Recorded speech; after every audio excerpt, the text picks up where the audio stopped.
Thank you, Mr. President. I take the floor to exercise India's right of reply in response to Pakistan's defense of terrorism. It is extraordinary that the state which protected Osama bin Laden and sheltered Mullah Omar should have the gumption to play the victim.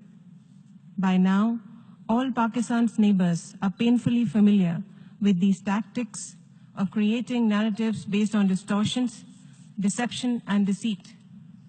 This august assembly and the world beyond know that efforts at creating alternative facts do not change reality. Mr. President, in its short history, Pakistan has become a geography synonymous with terror. The quest for a land of pure has actually produced the land of pure terror. Pakistan is now Terroristan, with a flourishing industry producing and exporting global terrorism.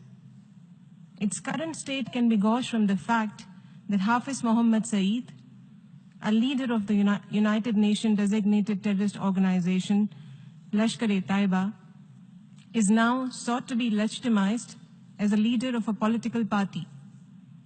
This is a country whose counter-terrorism policy is to mainstream and upstream terrorists by either providing safe havens to global terror leaders in its military towns or protecting them with political careers.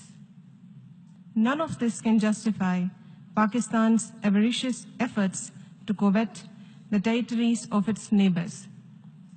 Insofar as India is concerned, Pakistan must understand that the state of Jammu and Kashmir is and will always remain an integral part of India.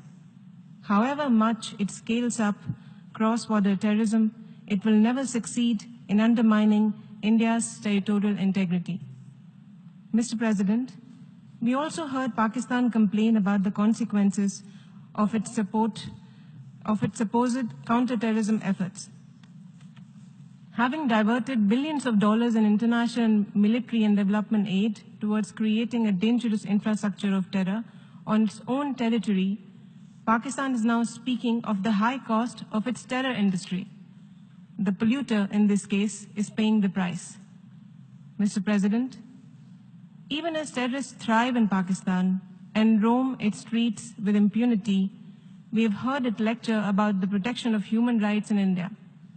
The world does not need lessons on democracy and human rights from a country whose situation is charitably described as a failed state. Mr. President, Terroristan is in fact a territory whose contribution to the globalization of terror is unparalleled. Pakistan can only be counseled to abandon a destructive worldview that has caused grief to the entire world. If it could be persuaded to demonstrate any commitment to civilization, order, and to peace, it may still find some acceptance in the Committee of Nations. I thank you, Mr. President.